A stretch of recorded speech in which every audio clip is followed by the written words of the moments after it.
Welcome to Tea with Karin.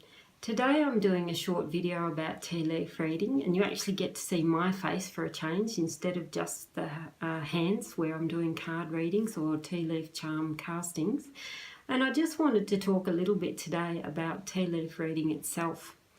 Tea leaf reading actually began in the 16th century in China, and it was a daily ritual by the Buddhist monks in the temples. So you would have a huge amount of people who would wait outside the temples each morning to hear what the monks' forecast was from the daily tea leaf reading before they'd go about their daily duties.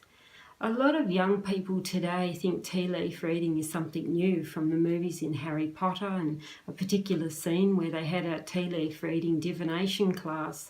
And it's funny to see the young people in my tea room and we explain what it is and how long it's been around and the surprise element that they have that this is something that is so old. A lot of people assume tea leaf reading is something very British throughout England, Scotland and Ireland, when in fact the origins were in China and, like I said, from the Buddhist temples where they did the daily forecasting. Tea actually was shipped across to the shores of England, Scotland, Ireland by the Dutch shipping merchants, and it wasn't until about the 17th century that it became a lot more in favour. Tea leaf reading is often known as tasseomancy or tasseography, which means the art of divination from this sediment left in the cup. Now, tasseography and tasseomancy is known in many different areas. In the days of Egypt, they actually would read the sediment in the wine goblets, and the same thing, tasseography, tasseomancy was the same thing, whether it was sediment in the wine.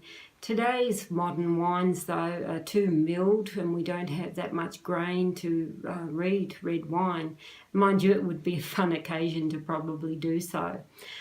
We often know and hear of coffee cup reading, and coffee cup reading is just the same as teacup reading. It's just the beverage that is different. I myself prefer tea leaf reading because I've got a larger vessel to work with, and I find that I have a lot more clearer symbols in a teacup than I find in a coffee cup. But that's just my take on it personally. I can read coffee cups, but I just, not being a coffee drinker, it's not something that I would do on a daily basis. With my tea reading, I see clients in my private home here. I've got a beautiful tea room, which there is a video on my Facebook site, and there's photos on my webpage of my tea room. And it's a lovely, comfortable, safe place where people feel most at ease. Many good things have been discovered in my tea room, and there's been some sad occasions as well. But tea leaf reading is something to take very seriously. Lots of people see it as short-time fun, but like I said, you do see some very, very important symbols and important life events in a teacup. What I've done is I've introduced tea cards, and this is my latest deck, and this is called Fantas Tea. And it's a beautiful collection of tea leaf symbols.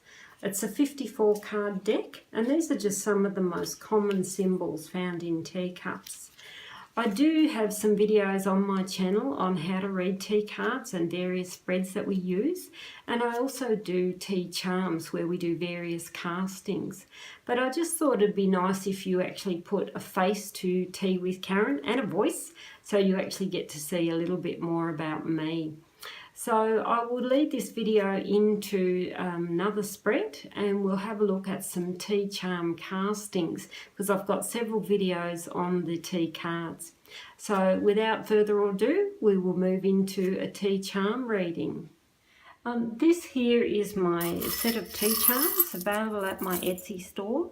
And what they are is a collection of 30 charms, and we use casting sheets. This particular one here is a career casting sheet, and when you purchase my tea charms in my Etsy store, all these casting sheets get emailed through to you. Some people laminate them. A lot of people just pop them into a plastic pocket you can get from a stationery store.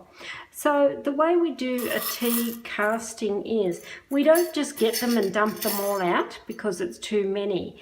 A casting sheet, this one has particular boxes on them that are questions about this person's career. So I will do a casting, and what we do, we rattle around here and we just sprinkle a few until we've got something over the boxes. So this one here is on the line, so I would prefer something else.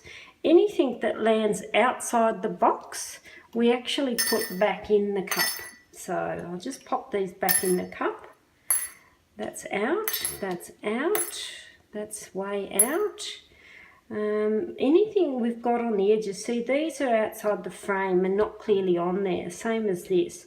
I would rather pop them back in and recast because I don't believe we've got enough information. So we've got a few here that's on there, horseshoe's not on there, dancer's not on there. This one, the head of the cat is actually further in, so that I would look at in. So let's try again, we've still got some empty spaces. So we'll just do a little bit of a sprinkle because I would like some more information. Okay, that's enough. We've done 2 sprinkles now, so I'll just remove the ones that didn't land on anything. The bird's head is actually in the casting, so I'll put that in there. The dancer's out. The scissors is also in.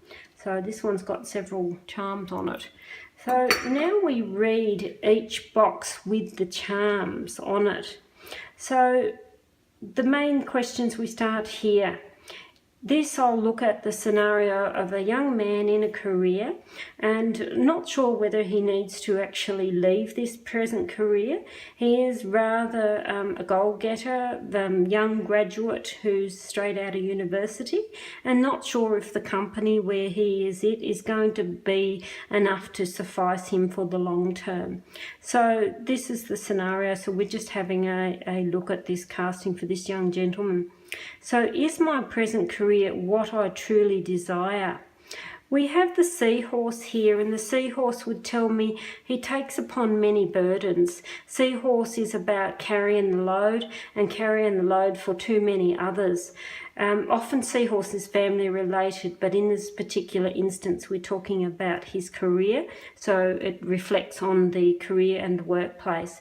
So I would see that is present career, what I truly desire.